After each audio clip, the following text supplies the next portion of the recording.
Hello, and thank you for joining me here on the Truth About Living podcast.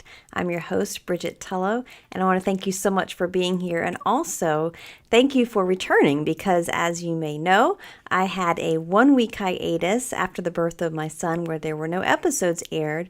And then we did a week of re-airing some of the most popular podcasts. And gosh, there were almost 100 of them. So the podcast started back in December of 2016. And because the content is coming out, 5 days a week, we were able to accumulate quite a bit of episodes in a short period of time. So there are almost 100 to choose from. So we picked the most popular and hopefully some of your favorites, or maybe there's some that you hadn't heard before, and so you were able to check those out last week. And this week, I'm returning with brand new content. If you are a visual person and you like to see video as opposed to, podcasting obviously is all audio. I do have a YouTube channel, and you may want to pop over there just for curiosity's sake, because today is a new frontier in terms of podcasting, business, and motherhood. I tell you, I have my newborn son in the baby sling for this episode. So this is an experiment. This is, a practice. I will say today is Mindful Monday. This is a practice in really several things, right? So going with the flow and enjoying what is, but being patient with the process. A lot's involved. My son is 3 weeks old, and there's a lot involved in even getting set up, right, for the podcast because, he's got to be nursed, he's got to be changed, he's got to be rocked and cared for and get into like the zone of like, this is his nap time, he's going to sleep for maybe an hour and a half, and it probably took about an hour or an hour and a half just to get set up to record this podcast with him in the sling. So, many of you know that my husband is home. He resigned from his work about a year and a half ago. And so he is home. He is able to, part of the purpose of him being home, right, is to be a stay-at-home dad and to be a support so that I can have multiple businesses and kind of float between that and this world of being a stay-at-home mom. And so we've been able to structure this really beautiful lifestyle with a lot of freedom and flexibility. So he will have my son Ike, who's in the sling right now and on the video snoozing away, as well as my son Benjamin when I'm working with clients, when I'm doing classes, when I am generating content for the Truth About Living. And so it's been really joyous these last few weeks. Many of you know that the birth of my second son has been a dream or a vision of mine and my husband's for years. And so it's been monumental, and I really appreciate all of the well wishes that I've received. It has been, I've been getting a lot of love from you guys and support and encouragement and just kind words, on the Facebook group, through emails, on the blog. And, in this business, as a coach, as I am putting forth this project of the Truth About Living, this is really me being very transparent, as you know. And so this is my life on display, right? And so it's my intention to be really authentic with you. If you are in a business, side note here, if you happen to be in a business as a coach or a consultant or a healer or someone who puts yourself forward in a very public way, quick note about that. You can be authentic, you can be your true self, you can be genuine without sharing absolutely 100% of every nitty-gritty part of your life, right? And so there's this balance that we find when we put ourselves forward in a public way. And I think that, when you can be authentic with the people who are following you, then you will naturally have a kind of trust that develops and have some really beautiful relationships with your audience. And as you're listening to this, as I hope I have with you now. So thank you again for all the support. We are going to go ahead and dive into the topic for today, now that I've had that long intro of kind of what's been going on, and thanking you for being back here with me for this Mindful Monday. Let's go ahead and dive into the content. Here's one of the things that I've heard several times from both coaching clients and from you guys in the Facebook group. When we talk about creating a life that you truly love, when we talk about making new things happen in your life, and this falls into a lot of categories. So sometimes it's business related, sometimes it's financial, sometimes it's personal growth in the way that you want to move forward in your life. Sometimes it's relationship. And what I'm hearing sometimes that I also am working on, right, is this need to be patient with the process, to allow things to unfold. A lot of times, there's kind of a couple steps to it, right? So a lot of times clarity is what we need first. So just knowing for sure what we really want. And that in and of itself can be a process. A lot of times when I'm working with someone, it's that clarity that really helps to get the momentum going, because once you figure out what it is you truly want in your life, you want it like yesterday. There's an energy behind it. There's a passion behind it. And the action that you take can really get that momentum going. Now, what happens sometimes is that we get that clarity, we get that momentum, we get that energy, that excitement for this clarity of what we really want in our lives, and we want it yesterday. And so what we find is that it takes time to grow into these things. Now, podcasting is a good example, because I had a vision for doing a podcast about 3 years ago, and I wasn't ready to do a podcast. I didn't really know what my message was. I didn't know what I wanted to say. I wasn't quite sure I was comfortable putting my voice out there, especially on a regular basis, and having enough to share and to say that would be helpful to others. So it wasn't, just because I had that vision of podcasting, it wasn't like I wanted to start that day. There's a part of me that did, because there was excitement behind the idea. But, ultimately I knew that it was something I wanted to let unfold more naturally, more organically. I did not know how I was going to do it technically. I did not know when. I did not know a lot of the details of it. I just held on to the vision and kind of just had it in the back of my mind. A lot of things transpired during those few years, things that were completely unrelated to podcasting, and times where, if you had asked me, how is this happening for you? How is this going to happen? I wouldn't have been able to give you an answer, because I was sometimes often left field doing other, passive income ventures and learning internet marketing and learning Facebook ads and all these other things involved in online entrepreneurship. I had no idea how that was going to happen for me, but I was patient with the process, because it was a long-term. Now, long-term can mean 3, 5 years, 10 years. It was a long-term vision for me. And I knew that in my heart that when it was the right time, that it would resurface, and that I didn't have to worry about the details. And I'll tell you the truth, setting up this podcast, I did not worry about the details. The right people came along at the right time. Isn't that beautiful? Don't you love when that happens? I had hired people in the past on Upwork for various projects. Some worked out well, some did not. But the thing is, when I was ready to do this, it felt right.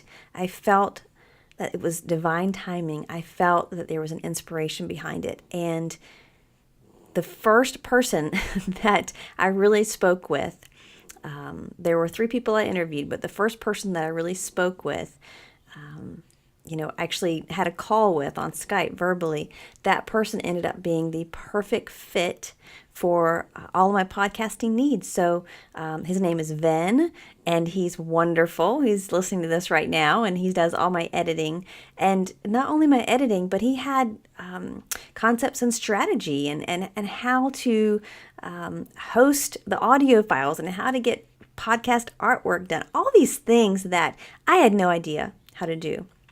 But I trusted in the process, and the right person came along at the right time so that I was able to make this happen. I keep saying, I'm catching myself using this phrase, make this happen. I want to make a distinction there because this is something that comes up a lot when we talk about universal law and moving forward in faith and trust. This idea of needing to make things happen as opposed to letting go, right, and following inspired action. So I'm not talking about making things happen as though I'm forcing things or working 80 hours a week, like hustling to make things happen. What I mean is that it all fit together. There was work I needed to do, of course, but my work actually, almost never feels like work in this project, and that is, if you can have a goal for your livelihood, that's probably a pretty good one to have, right? Is to get into that flow where your work doesn't feel like work. So, all of that said, the podcast is just an example of when we're in that state where we need to be patient with the process. Now, if there's something you really want and you are hearing me say this took 3 years to come to fruition, you're like, 3 years? I don't know if I can wait 3 years for this to happen in my life. It doesn't always mean that it takes years. It just depends on what your vision is, what your goals are, and how much you are aligned with that at the time. Right? So the reason that I'm including this on Mindful Monday is because it's about self-awareness. It's about being mindful of your emotional state, being mindful of where your thought process is, and being mindful of the process that you're using to let this happen for you. Now, you may be familiar with an online course that I put out recently called The Divine Way of Manifesting, and it's how to create things in a very simple, an effective and spiritual way. And there's 5 steps to it. And it's all about getting your energy aligned and getting really clear about what you want and then leaving it in the hands of God. And so in order to be able to do that, you have to be operating on a very mindful level. Okay, this is, mindfulness in terms of informal mindfulness. This is self-awareness. This is observing yourself in such a way that it puts you in a place of power. Okay, and so that's where we're coming from with this. The meditation that you use in that course is more of a formal mindfulness, right? So that's tapping into your silence, tapping into your breath, tapping into that quiet reflective time where we just feel really good and we listen, right? Listen for guidance. Guidance is really key, I think, in terms of this idea of being patient with the process. Now, I know patience is something, and timelines are things that are very subjective. I was speaking to someone the other day who said it felt like something was taking a really long time. It was taking forever. I don't know if that's the word that was used, but it was taking a really long time. And I have absolutely no doubt that it felt like a really long time. Our time is relative, and we get into these perceptions of time. If you're late going somewhere, time feels like it's going so slowly because you feel somewhat limited in that ability to control anything. If you're late somewhere and you're stuck in traffic, time feels very different than if you are, having fun on the beach, right? Time seems to fly by. So time is relative. And what this person said was, this felt like it was taking forever. And when I asked how long it had actually been 4 weeks. So, 4 weeks can feel like a really long time depending on where you are with a particular situation, right? And objectively, 4 weeks compared to, I'm saying the podcast took 3 years, it's all relative. It's all about what you want to unfold. There's no right or wrong, or this is a long time or a short time. It's all about how you feel in that moment. When you're waiting for something to unfold for yourself, when you're wanting something to happen, time, the more attached you are to it, the more difficult time feels, the passage of time. And I'll give you an example. I used the Divine Way of Manifesting. Well, I've used it a bunch of times, but especially more and more in these last weeks as I've really honed in on that process. I used it recently for a business transaction because I wanted to pursue a different path for one of my businesses, for one of my products on Amazon. I've been transitioning more and more towards working in the truth about living and less in terms of online retail and things that I had done in years past, things that provided a nice income for my family. But I really want to move more towards heart-based work, which is what I'm doing. So I had a business transaction that I wanted to take place, and it was going to free up my time, free up my energy. It was going to draw in some more income, and it just seemed like the perfect time to go ahead and let this piece of my business go. Now, I've been doing this bit by bit over the last several months as I've been kind of fine-tuning the work that I'm doing and really getting in touch with what I want to focus on. Okay, where I want my focus to be. I don't want to be doing 20 things, okay? I just want to be doing a few key things that will allow me to also be a stay-at-home mom, right, to my 2 boys and be very present with them. So I want to be very present in all the areas of my life. And this business transaction seemed like it would provide that. So what I did was I engaged in the divine way of manifesting and did the 5 steps. I left it in the hands of God. Now, this is the key part, I think, is that we can't keep picking it back up again, right? Picking it back up again is worry, doubt, double checking it, triple checking it, quadruple checking it, making sure that this is really happening, being fearful about it or anxious about it. We can't keep picking it back up. When we put it in the hands of God, it needs to stay in the hands of God, and we need to trust, okay, that it's going to be taken care of.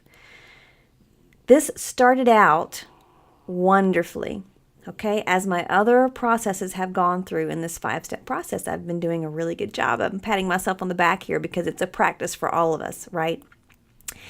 I was patting myself on the back because I have been manifesting left and right, and just really engaging in this release. And so I did this process for this business transaction, and things started happening, okay? A day passed, 2 days passed, 3 days passed, and right with divine timing, as I was hoping for by the beginning of the week, I had someone say yes, they wanted to move forward with this. Well, I felt awesome. I felt absolutely awesome. I thought, gosh, that was a quick turnaround. This is working out to the benefit of everyone involved, which is really key, right, for what I want. And yay, this is great. This is great. What happened then was I got into the specifics, right? So, if you ever listen to Abraham Hicks, they talk a lot about the good energy that can be generated when we deal with the broader concepts, when we go very general, is what they'll say. Go general, just feel good, right? When you get into the specifics, sometimes we start to, the vibration starts to wobble a little bit. We start to think about how and the details and the doubt starts to seep in. So I'd gotten a yes, everything was looking good. And then I think I got into the specifics. I got into the details. I started to get into the checking it and thinking more about it and the calculations. And, you have to do some of that, right? I mean, obviously, in business. But I noticed my energy started to change. And I started to wonder, and doubt. And I started to double check things and triple check things, and I caught myself doing it. So I was very mindful that this was happening in my mind. I was very aware of the fact that I was picking it back up again. I don't want to be picking it back up again, but it's human nature, and it's the ego that wants to come in and try to control all the variables, right? And so a big part of universal law and understanding how to manifest is really so much about letting go. And as I say, kind of getting into this state of receiving, aligning with receiving. What I decided to do was to redo the process. I went back through the meditation, the prayer, and rededicated myself to this. And, sometimes you have to redo that. If you've ever listened to Neville Goddard, he talks a lot about this process of visualization. And he says, do the visualization for the thing that you want to happen until you feel satisfied that this is happening for you, until you feel that there's a sense of it is done, okay, a sense of satisfaction about it. So you may need to do, if that's the way that you're manifesting is through visualization, you may need to do visualization every day for 3 weeks. It just depends. When you feel like you're aligned with it, that you believe it, then you can stop doing it. And so it's kind of that idea that if you need to revisit it, be kind with yourself. Don't beat yourself up that, I'm messing it up. I'm not doing it right. What is with this whole law of attraction stuff? Why can't I just make things happen easily like other people seem to be doing?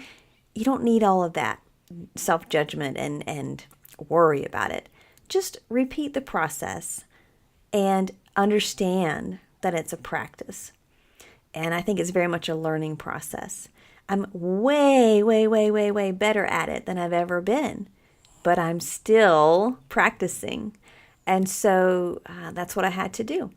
So now here we are about a week after all of this happened, and I'm still very much in this position of wanting to leave it in the hands of God. And in my heart, I know that it's done. I've seen it happen repeatedly for me in the past months when unexpected income has come my way that allowed me to pursue, shifting business directions.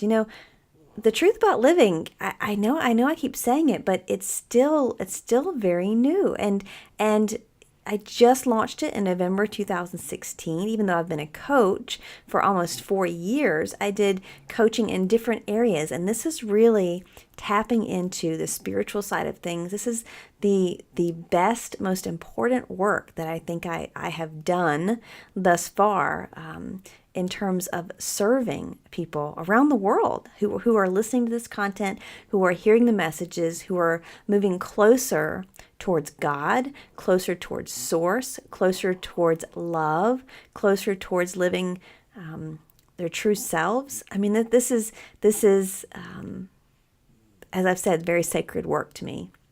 Very beautiful work, I believe. But it is also a business. And, Gabrielle Bernstein talked about this when she started to pursue what she does now as a spiritual teacher. You may call her a spiritual teacher. She had, I think it was a marketing business for a long time.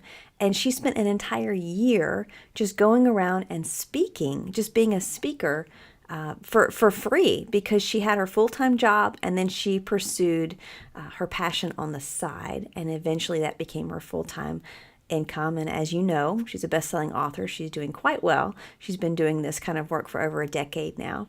So yes, it is a business. Yes, there was a transition period for me to move more from online sales and the other kinds of revenue that I was earning to doing more heart-based work. You can get impatient with the process. And I hear you saying that. I hear that from you guys in the community, in the Facebook group. And I just want to acknowledge that for you and to know that I get it. Okay, I get that. You want it to happen yesterday. You have something within you that is very powerful. And that is a beautiful thing. There's something that is tugging at your heart. There is something that is weighing on you heavily. There is something that is calling you, and you want it, And so it's this process of being patient with yourself, exercising self-compassion and love, tapping into that meditative state, So engage in some formal mindfulness, engage in informal mindfulness, and check in with your own emotional state and where you are with it. If you have gotten clear on what you want, that's more than half the way there. The truth is most people are walking around with really vague ideas of what they want for their lives. And it's this misunderstanding, I think, is what it is. Misunderstanding of really how much power we have and how life works. That leads us to kind of just go with whatever comes our way, and drift with the wind, and whatever job we get, we got to pay the bills. But you are not of that mindset. You have seen the light, right? you are an awakened soul, and you know your power. And so you are clear, or you're getting clear on what it is that you want. And so I want to acknowledge that for sure. That's huge. And you've set the sail, whether it's a vision, a specific goal, you've set the sail for where you want to go. If you're not quite there yet, that's okay. You understand the importance of it. I know you do. And so that will be a process that unfolds for you in the coming days. Wherever you are in your life, in your relationship, in your business, in your job, whatever it is you want to have truly happen for you, move forward each bit, move forward each day, bit by bit. You will get there, but be kind with yourself, be patient with the process, and just hold on to that vision. Okay? That's what I want to encourage you to do. It's completely normal to get impatient with the process, and when that happens, just move back towards love. Why do you love this vision? Why do you want to do this? Get back into the why and leave the how part alone for a little while. And then you'll start to generate those beautiful feelings again. I want to thank you so much for listening. And please do head over to the YouTube channel for The Truth About Living. I think my son is waking up right about now, so that's good timing. And I'd love to see you over at the YouTube channel. Please subscribe there and find me in the Facebook group so we can connect some more. And I want to say have a beautiful day, and thank you so much for being here. And so I'll say, or I will say, goodbye for now. Hey, buddy.